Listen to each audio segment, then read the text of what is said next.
In the name of God the Gracious, the Merciful, all praise is to God and peace be upon His servants whom He chose. Assalamu alaikum everyone. Today's topic is about the Salah according to the Quran.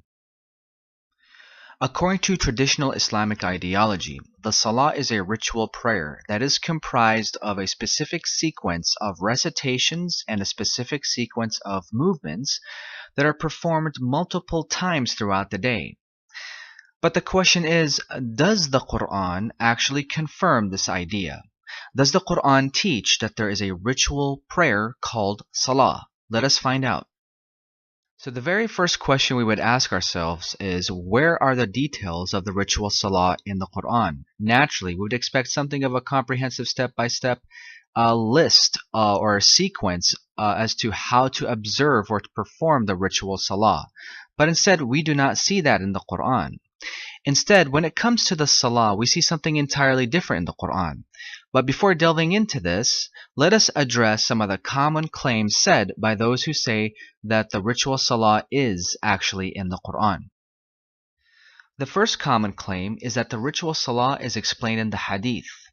And as Muslims, it is our duty to follow the Quran alone, because the Quran is a book of guidance. It is complete. Nothing has been left out of it, and it is fully detailed. In fact, in 18:109, God says, "Say, if the sea were an inkwell for the words of my Lord, then the sea would run out before the words of my Lord would run out," indicating that the Quran is all that we need for salvation. It is all that we need for details. God also says in 1689 that He has sent down the book as a clarification for all things. So if we do believe God, then that means that all the details that we need about Salah is mentioned in the Quran. So we can easily dismiss this very first claim. The second claim is that the ritual Salah has actually been passed down. And they justify this idea using 16:123, where it says, "Then we inspired to you, you shall follow millat of Abraham."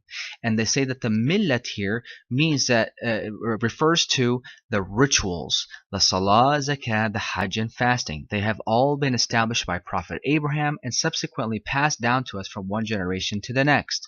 According to this idea, this means that the Salah started at Abraham, to Moses, to Jesus, to Muhammad, until this very day, perfectly preserved approximately 4,000 years later. But there's a huge problem with this idea. We learn from Surah 2 verse 170 as well as many other verses in the Quran that we are not allowed to follow our parents' religion blindly. And in Surah 3 verse 7, God says, "You shall follow what has been sent down to you from your Lord and do not follow besides him any supporters." This means that any rituals that have been passed down to us from one generation to the next but cannot be verified in the scripture, that means it is not from God. That means it does not belong in the system, the deen of God. So let's address this idea of in 16:123, where it talks about millat Ibrahim. The word millah in Arabic comes from the root word malala or millah, and it means to dictate.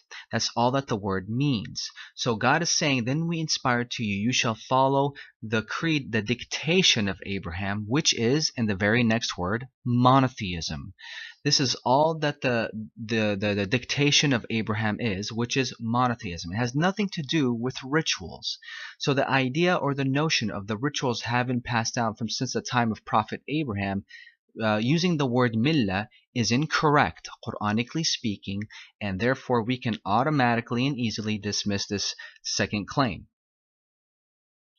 The third claim is quite interesting because, according to one website that I have visited, the ritual Salah is actually spelled out in the Quran. So what I have done is I have listed all 114 chapters of the Quran so that we can get a visual perspective as to what this article claims. According to this article, in Surah 29, the purpose of Salah is spelled out. And in Surah 20, we are to remember God during Salah. And in Surah 5, the ablution for Salah is mentioned. And in Surah 2, the direction for the Salah is mentioned. But note that the red arrow, any red arrows that you see here, means that the word Salah does not actually appear in the verse. And in the same surah, but later on, God tells us how to begin the Salah. And in Surah 4, God tells us to stand and prostrate during Salah, but the word bowing does not occur. Instead, in Surah 22, the word bowing occurs, but the word Salah does not. In Surah 18, we are to recite from the Quran during Salah. And in Surah 17, we are to use a moderate tone during Salah. But in 56, the glorification during the bowing position is mentioned, but the word Salah does not occur here. In Surah 87, the glorification during prostration is mentioned, but the word Salah does not occur here. And in Surah 3, the Shahada is mentioned, but not associated with the word Salah. And in Surah 10, the ending of Salah, but again, the word Salah does not occur here. And in Surah 62, the Friday Salah is mentioned. In Surah 11, the number of Salah is mentioned. In Surah 17, also the number of Salah is mentioned. And in Surah 24, the Salah names. This is according to one website that I have that says that the ritual Salah is actually mentioned in the Quran. I hope you see what the problem is here. The problem is God is giving us a jumbled mess as far as our ritual Salah is concerned. Let me ask here, if the ritual Salah is such an important topic, why is God giving it to us in such a jumbled mess where we have to kind of puzzle piece everything together to try to figure out what the ritual Salah is? My conclusion to this is that the only way anyone could observe a ritual Salah, such as the one that you see here in the top right corner, is through a confirmation bias. There is no other way anyone could gather a ritual Salah from this. If you had no idea what the Salah was and you opened the Quran, there's no way you can gather from the verses, these jumbled messed verses, a ritual in any way, shape, or form. So to me, this common claim can also be dismissed.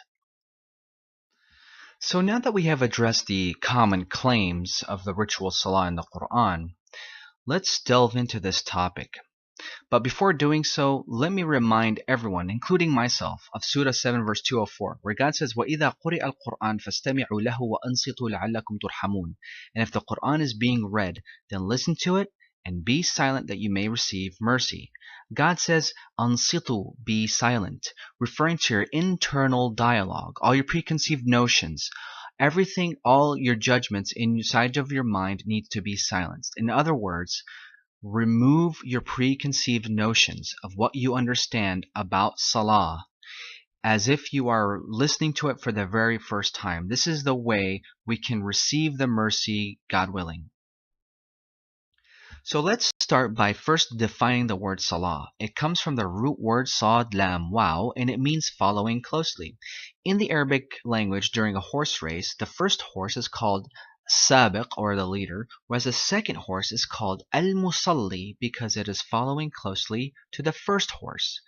This definition is actually confirmed in Surah 75 verse 31, where it says, فَلَا صَدَّقَ وَلَا صَلَّى وَلَكِنْ كَذَّبَ وَتَوَلَّى. For he did not speak the truth nor salla, but instead he lied and turned away. We see that the opposite of truth is lying, whereas the opposite of salla is to turn away. If the opposite of salla is to turn away, then this means salla means to turn towards and to follow closely. And we can also see in Surah 87 verse 15 the criteria for Salah. It says, وَذَكَرَ اسْمَ رَبِّهِ فَصَلَّى. And he remembered the name of his Lord, therefore he followed closely. He Salah. So by remembering God, we are following closely. So now that we understand what Salah or Salah means, following closely, let's look in the Quran as to what does it mean for a person to observe Salah. The definition, qualities, and characteristics of one who observes Salah is found in Surah 70 verse 22 to 34. And God begins the passage by saying, except for those who follow closely, al-musallin. This means that whatever is going to precede this verse is going to be the qualities and characteristics of one who observes the Salah. God then says, those are the ones who are constant in their following closely. Note the word constant here. In Arabic it is da'imun. Da'imun signifies something that is unending and uninterrupted. It is constant. This is the very opposite of a ritual salah, because in a ritual salah, you observe it for a few minutes and then it stops. It is interrupted.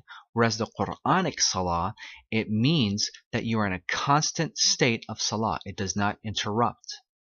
And then God describes or gives us the characteristics and qualities of a musalli. And I listed it out for us here on the left side.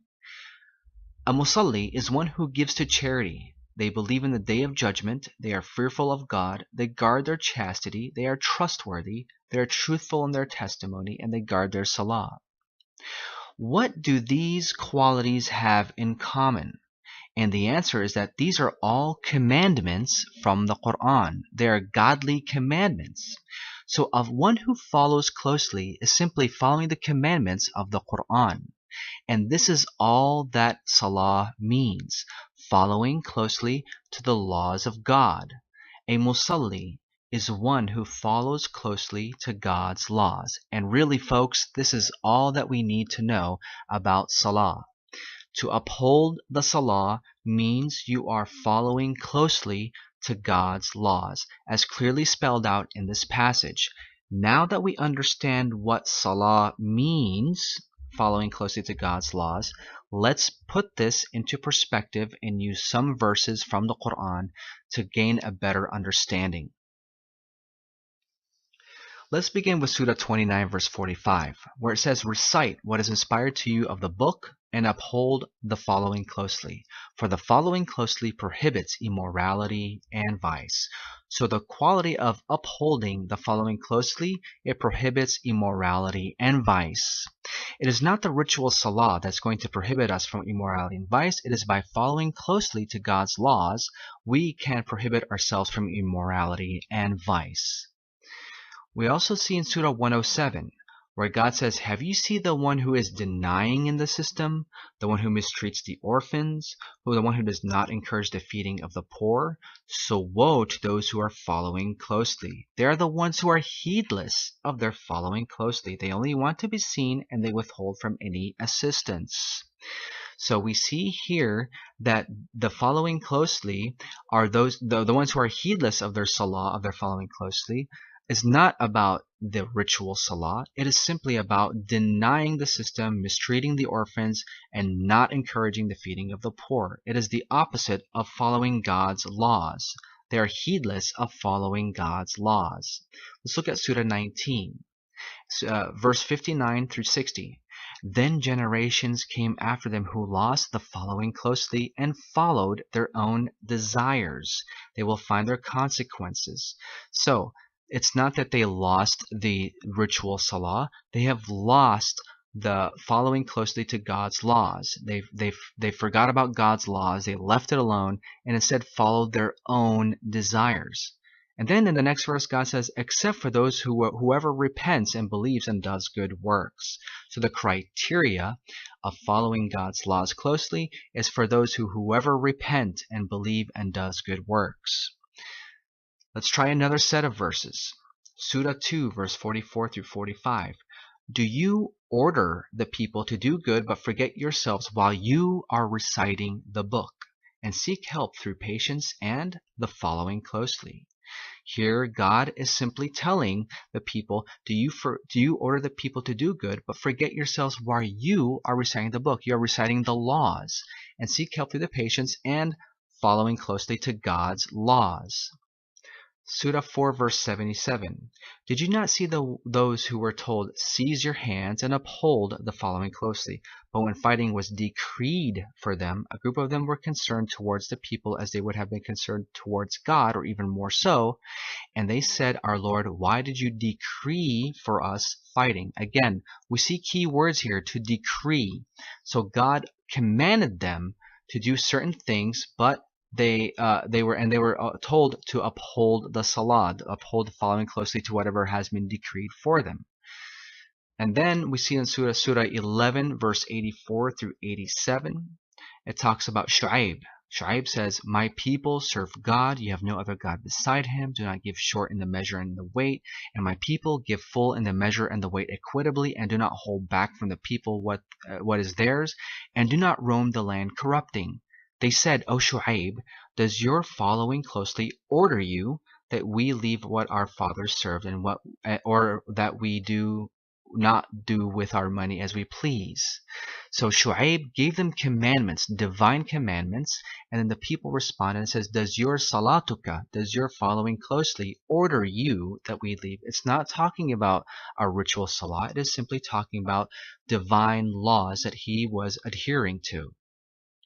And the last set of verses, 42:38, "And those who have responded to their Lord and they uphold the following closely, and their affairs are conducted by mutual consultation among themselves, and from our provisions to them they give." It is very apparent here that those who have responded to their Lord and they uphold the following closely, they uphold by following closely to God's laws. 591, "The devil wants to cause strife between you and to repel you away from remembering God and from following closely to the God's laws."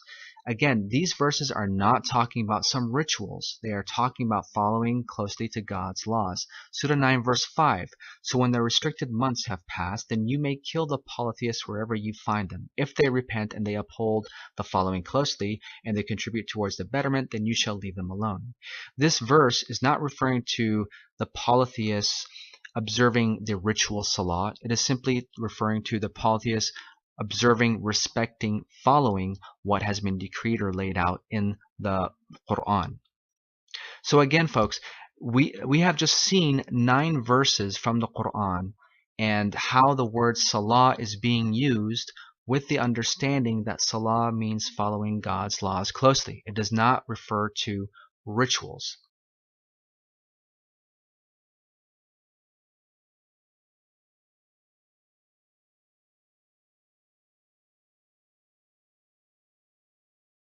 So to briefly summarize, a musalli is one who follows closely to God's laws. And if we are to use the analogy of the 2 horses, the Quran would actually be the leader in this situation, whereas the believer, the Muslim that is adhering to the Quranic laws would be following closely. He would be the musalli. This means that as long as this believer is not violating the Quranic commandments, he or she is following closely to the Quran. He or she is a musalli. Now, of course, we're going to have other questions about other verses because the word salah has been used in a particular manner. Let's address them. There are 2 verses in the Quran that command the believer to uphold the salah at specific times of the day. These are 11:114 and 17:78. Interestingly, both of these verses begin with the word aqim in the singular form, meaning that it is addressing the messenger initially. So the question is, why is God telling the messenger to uphold the salah at these specific times? We know from the Quran that the duty of the messenger is to deliver the message to the people. And this was done at these mentioned specific times. According to the Quran, these were called salah as well. But for the sake of this video, for the sake of clarity, I'm going to call them salah sessions. So, according to the Quran, salah sessions is when the messenger would meet with the people at these specific times so that he can recite the Quran onto them, and thus they have the opportunity to follow God's laws closely. This is why it was called salah. Now, the evidence for this type of salah, these salah sessions, are actually found within the verses themselves, within the context of each of these verses.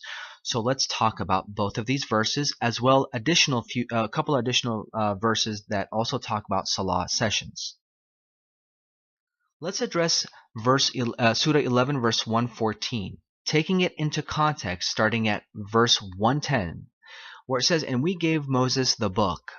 God is talking about the book of Moses, how they disputed in it, and had it not been for a word which was already given by your Lord, their case would have been judged immediately. They are in grave doubt concerning it. They are talking about the Quran, how the people are doubting the revelation of the Quran.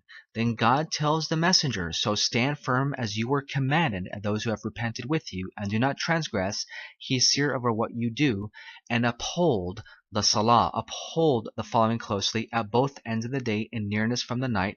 The good deeds take away the bad deeds. This as a reminder for those who remember. So based on the context, there was the duty of the messenger to deliver the message to the people, and God was telling to stand firm even though they have doubts concerning the Quran.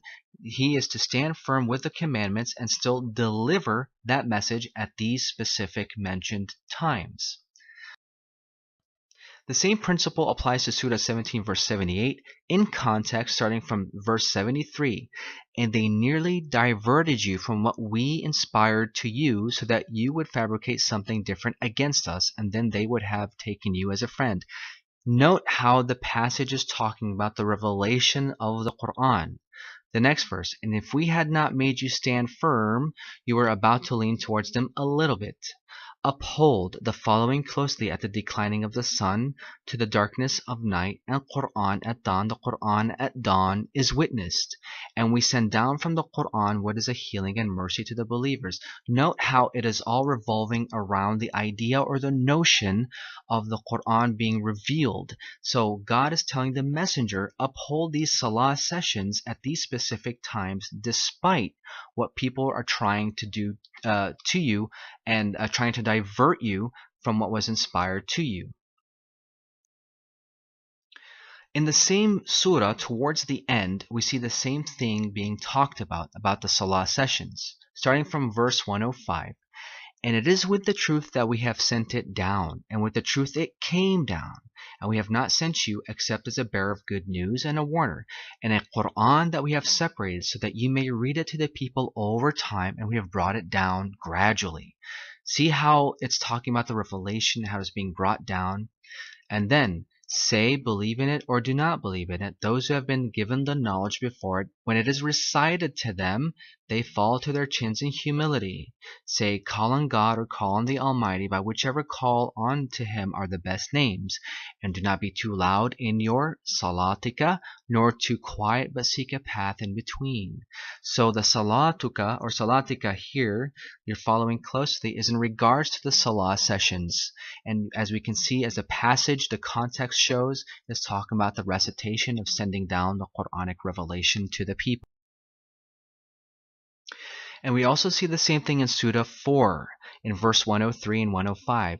Indeed, the Salah, the following closely for the believers, is a book that is scheduled. Kitaban mawquta.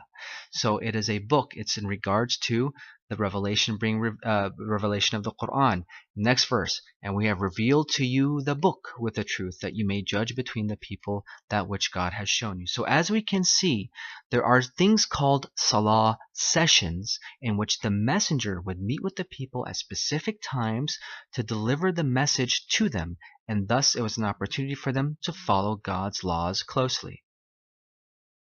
According to the Quran, the Salah sessions were done twice a day, evening and dawn. And we can see this in Surah 11 verse 114, where it says, uphold the following closely at both ends of the day and the nearness from the night. And in 1778, it says, uphold the Salah at the declining of the sun to the darkness of night, and Quran at dawn. Note, both of these verses confirm to each other. They explain each other. So they are talking about the dawn and evening time sessions. And this is where, and to get a visual perspective, look at the left side here. We see that both ends of the day is over here. And then the nearness from the night. The nearness from the night are the dawn and the evening. And in 1778, we see the declining of the sun until the darkness of night, the evening time, and Quran at dawn. So these are two sessions that were done during the daytime, the evening and dawn. And this is confirmed in 2458, where God specifically mentions the names of these salah as Salatul Fajr, which is dawn, and Salatul Isha, which is evening.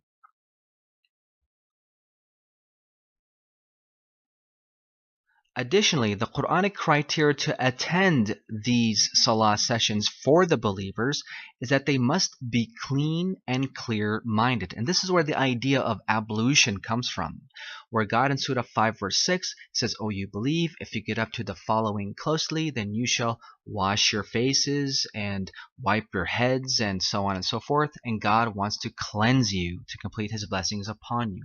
So in order to represent yourself, you must be clean when attending these salah sessions.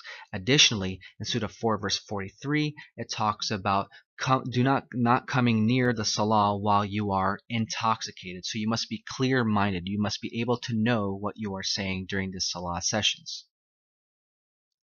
These salah sessions, in addition to conveying the message to the people, the salah sessions were comprised of Quranic recitation, supplication, glorification, invitation, basically anything that brings you closer to God. And we can see a few examples of these throughout the Quran, like in Surah 29 verse 45, where it says, "Recite what is inspired to you of the book and uphold the salah, for the salah prohibits immorality and vice, but certainly the remembrance of God is the greatest." So in these salah sessions, the greatest objective is remembrance of God.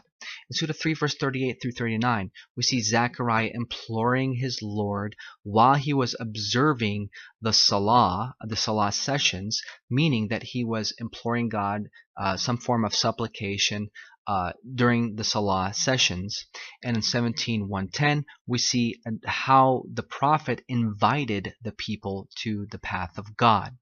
So the salah sessions, the idea behind it is simply to remember God through Quranic recitation, supplication, glorification, and invitation.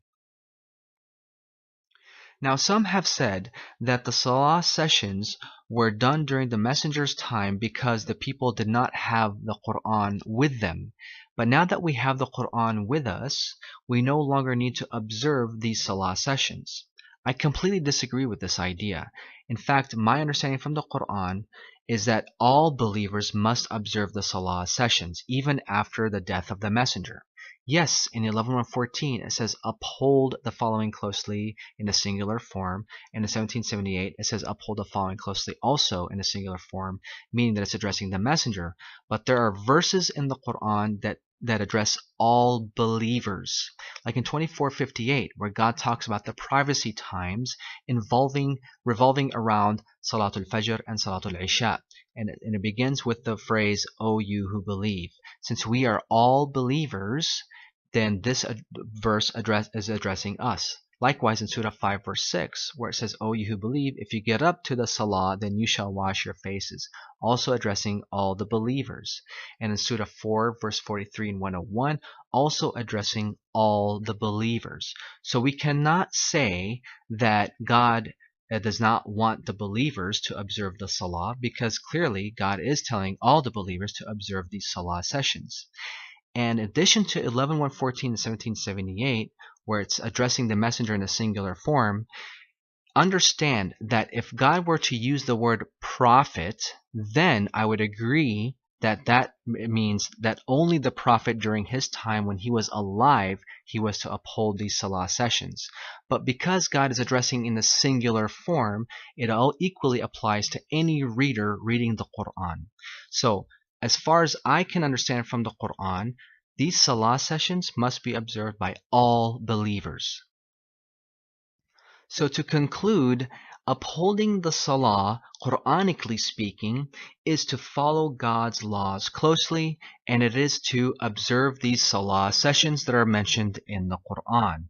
And this is all that salah means according to the Quran.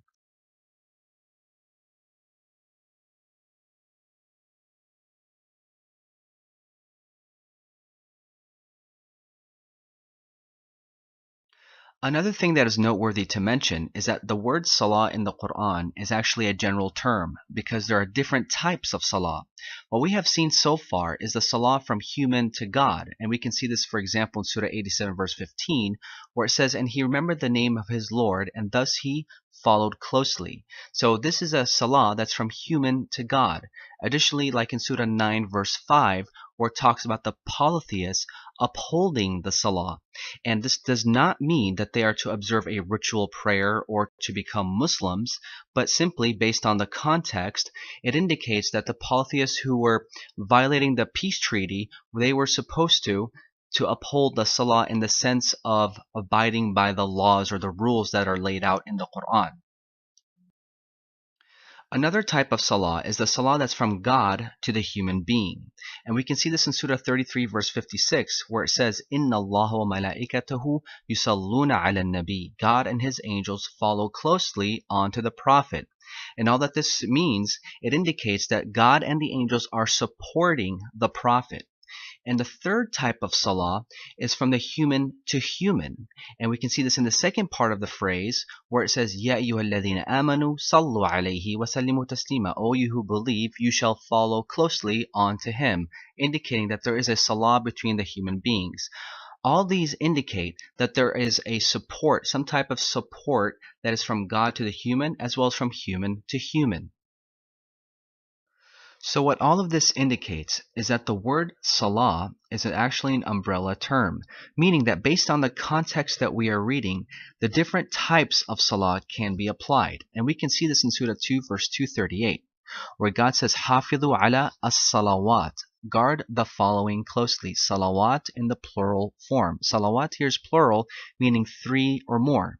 And then God says, was-salatul wusta wa qumu lillahi qanitin, and the following closely. Salah in the singular form, that is the most balanced.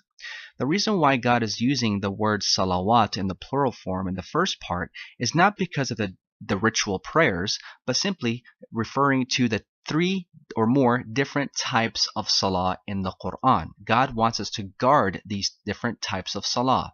And then he wants us to be balanced with these salahs. The word wusta in Arabic means balanced. Some have said it means the middle, which is also applicable. However, wusta in the Quran indicates something that is fair, balanced, or just, like in Surah 5 verse 89 and 68:28. So now I'd like to talk about the notion of the three different movements that we are supposed to do in the salah: standing, bowing, prostration, or qawama, raka'a, sajada. As noted earlier, there is no instruction on how to observe a ritual salah in the Quran. The words qawama, raka'a, sajada are never found together with the term salah, and all three of these terms are scattered throughout the Quran. So in other words, we do not find any form of instruction or methodology on how to observe the ritual prayer that we know of today. Instead, we do see these three terms scattered throughout the Quran, but not in a coherent fashion in the sense of a ritual. So let's address each of these terms so that we can get clarity as to what is God talking about in regards to these terms. So let's begin with the root word qawama, where words like aqim comes from. Qawama, based on the root definition, means to set something aright and maintaining it. There is no doubt that in the Arabic language, qawama can mean to stand up, like in Surah 3 verse 191, but it could also mean to set something aright like a wall, like in 1877. And it could also signify keeping after someone or something, like in 375. But when it comes to the salah, aqimu as-salah simply means to uphold the salah. We are setting the salah aright and maintaining it. It is just like the phrase aqimu ad-din, uphold the deen, uphold the system. It is just like the phrase aqamu at-Tawrah, they upheld the Torah. And it also has the same significance as aqimu al-wazna, and uphold the weight. So aqimu as-salah simply means to uphold the salah because we are setting it aright and maintaining it. It has nothing to do with standing up.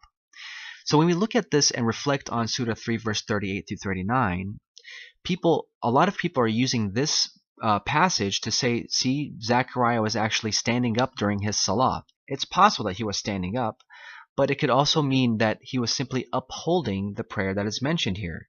In verse 38, it says, It was then that Zechariah implored his Lord. He said, My Lord, grant me from you a good progeny, you are the hearer of prayers. So the angels called him while he was upholding, following closely. He was upholding the prayer that he was saying in the previous verse. This is all that aqamu or aqim qa'imun means. So upholding, aqim simply means to uphold something. The next term we'd like to look at is raka'ah, where words like irka'u comes from. Raka'ah, based on its root definition, means to be non-resistant and yielding. This is why in Lisan al-Arab it says the man has raka'ah if he becomes poor after being rich and his situation worsens. So the man who was rich then becomes poor, goes through raka'ah. He becomes non-resistant and yielding to his poor situation. Even a ground that gives and there's a hole in the ground, it's called raka'ah because the ground itself became non-resistant and yielding. In Surah 5 verse 55, it talks about the believers, how they uphold the salah and give the zakah while they are raki'un, while they are yielding. It doesn't make sense that they are upholding the salah and giving the zakah while they are bowing. It simply doesn't make sense from a ritual salah perspective. It refers to being yielding to the situation. They uphold the salah, give the zakah while they are yielding. And this is why in Surah 3 verse 42 through 43, God is talking to Mary. He says, "O Mary, God has selected you and cleansed you, and he has selected you over all the women of the worlds.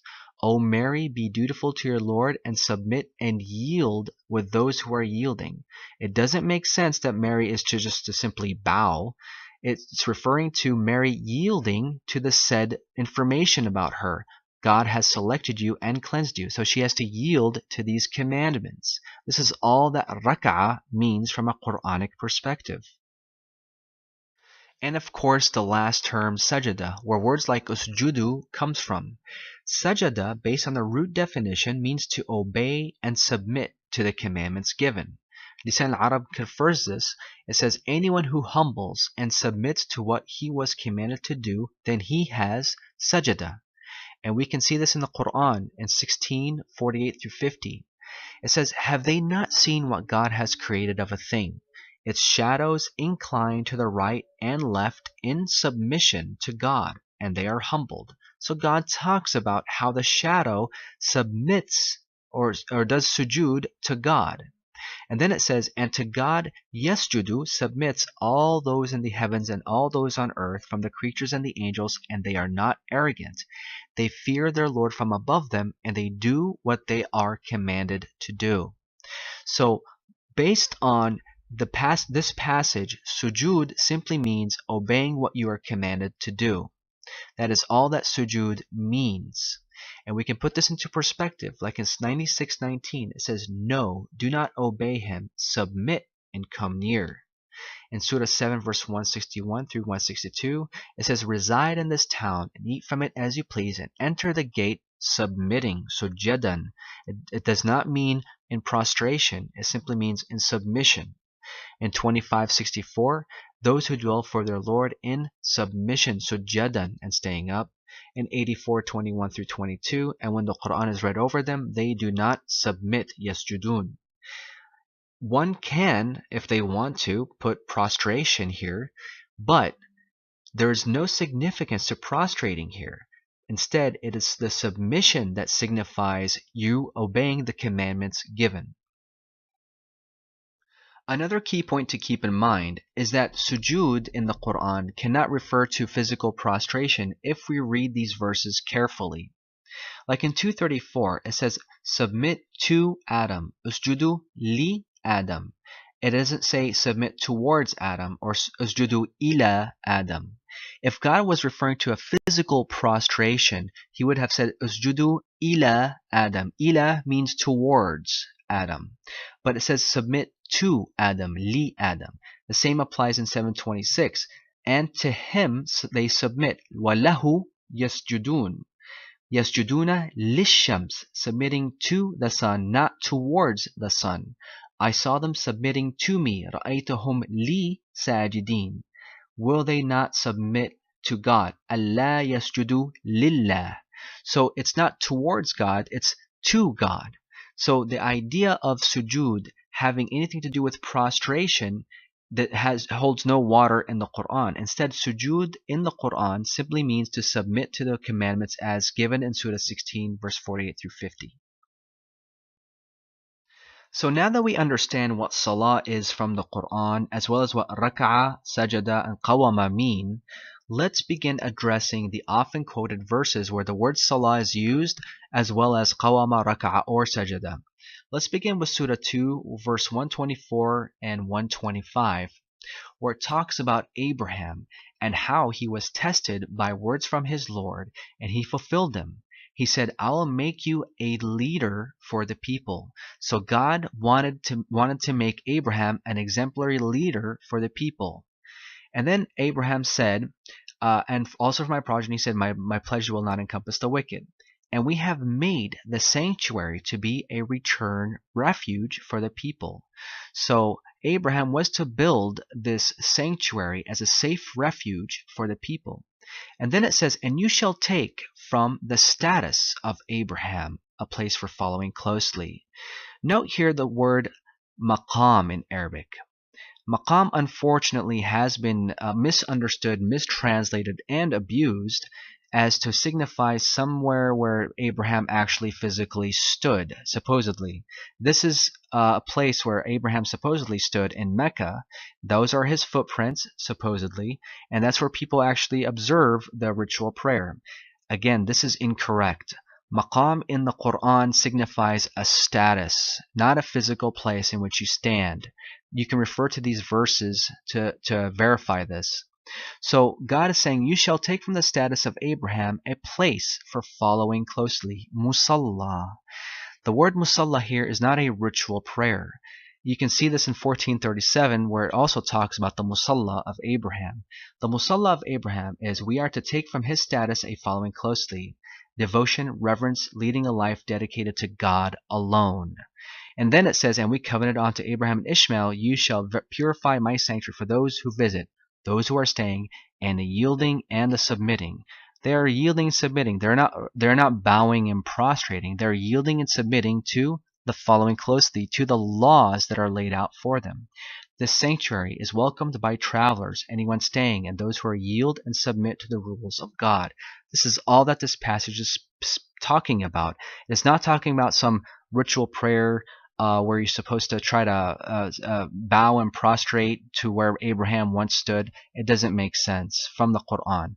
It's simply talking about the sanctuary that Abraham built, and it's devoted to God alone, and it is for those who yield and submit to the rules of God. The next verse we'd like to look at is Surah 48, verse 29, where it says, Muhammad is the messenger of God, and those who are with him are severe against the disbelievers, but merciful between themselves. You see them yielding, submitting. They seek the blessings and approval of God. Let me ask here, is bowing and prostrating going to be a benefit to seek the blessings and approval of God? The answer is no. It is by yielding and submitting to his rules that brings us the blessings and approval of God. Additionally, it says their distinction is in their faces as a result of submitting. And unfortunately, this phrase has been misused where people would actually bang their heads on the floor to try to get this distinction on their faces. This is not what God is saying. It says in their faces, not on their faces. So the distinction is in their faces, not on their faces, signifies that they are submitting to the rules of God. The result of sujood creates awe, reverence, and absolute submission in the face of the believers. This is all that the verse is. The next verse is Surah 2, verse 238, where God says, guard the following closely, salawat, and the following closely that is the most balanced, and maintain dutiful to God. We see here in the first part of the phrase, God says salawat in the plural form, and people say, oh, this is referring to the ritual prayers. This is incorrect.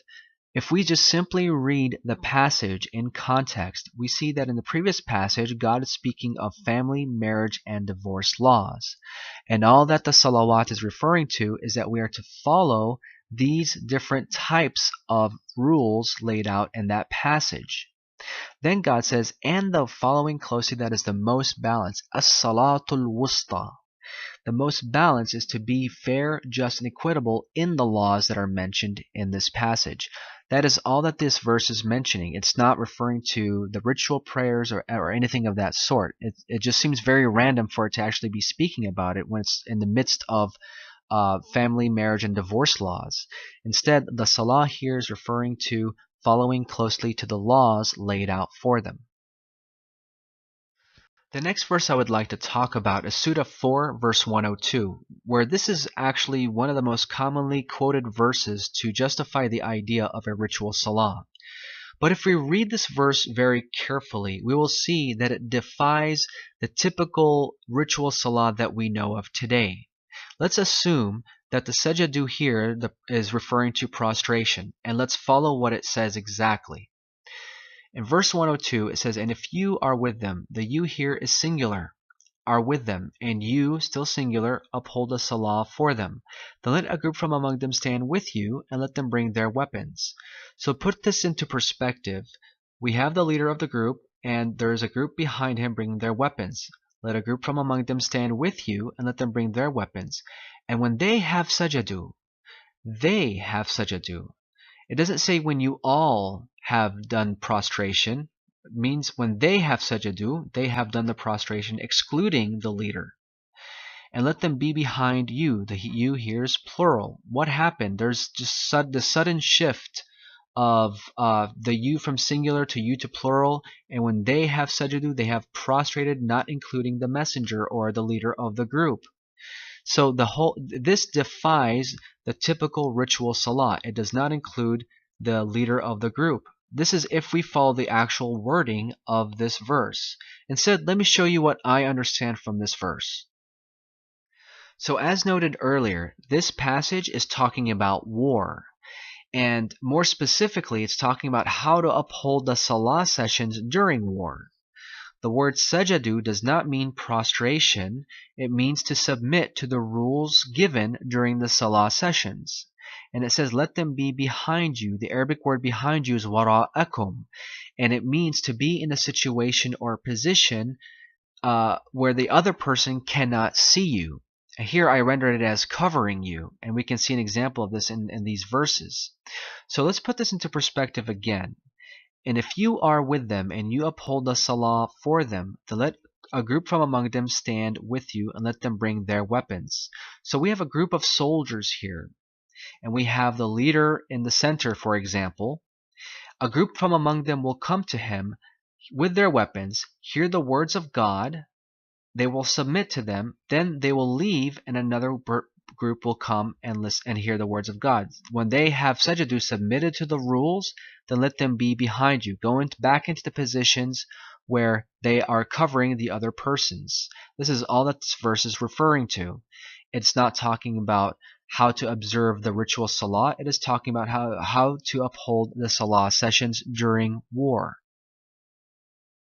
So the salah sessions during war are done in a simple rotational manner. One group will come, listen to the message of God, submit, leave, and another group will come instead of them and do the same thing. And this is why in the next verse it says in 103, "Then if you are secure, then uphold the salah. Indeed, the salah for the believers is a book that is scheduled." So the salah sessions equals specific gatherings to listen and heed the messages of God. And if you read beyond this passage, 105 to 113, we will see this. And of course, last but not least is Surah 17, verse 107. Where it says, "Those who have been given the knowledge before it, when it is recited to them, they fall to their chins, submitting, sujadan." Note that in this phrase, the word salah does not occur, so we can no way justify the idea or the notion that we are supposed to fall to our chins during salah. Additionally, look at this phrase, "they fall to their chins submitting." In Arabic, it says, يَخِرُّونَ لِلْأَذْقَانِ سُجَّدًا. I have a few observations for this phrase. It says they fall to their chins, not they fall onto their chins. And it also says they fall to their chins, not they fall prostrating to their chins. And if sujud here is referring to physical prostration, then it would be redundant to say fall and prostrate in the same phrase. It would be redundant to say that because the prostration itself is the falling. It would have sufficed to say if, for example, it would have said they fall to their chins, that would have been enough. or they prostrate to their chins would have also been suffice. But instead, God says they fall to their chins submitting, sujadan. The word sujadan, if we pay attention in the next in 109, it says, and they fall to their chins, again using the same expression, crying, and increases them in humility. So the part of the sujood here is that they fall to their chins crying, and it increases them in humility. The sujood increases them in humility by submitting to what has been said or what is being recited onto them. It increases their humility. So this passage has nothing to do with physical prostration, but simple submitting to the rules of God. So to sum up everything that we have learned, the idea or the notion of a salah being a ritual prayer cannot be found in the Quran. Instead, what we have learned is that the word salah means following closely. And according to the Quran, the salah is following God's laws closely, as well as upholding the salah sessions as ordained in the Quran. We also learned that the word rak'ah means yielding to the rules of God, and sajda means submitting to the rules of God. And this is all that salah means based on my research from the Quran and based on my understanding. It is also, in my personal opinion, that if a person chooses to do physical movements, then that is entirely up to them as a personal preference. But as far as the Quran is concerned, these physical movements have nothing to do with salah. Assalamu alaikum, and inshallah see you next video.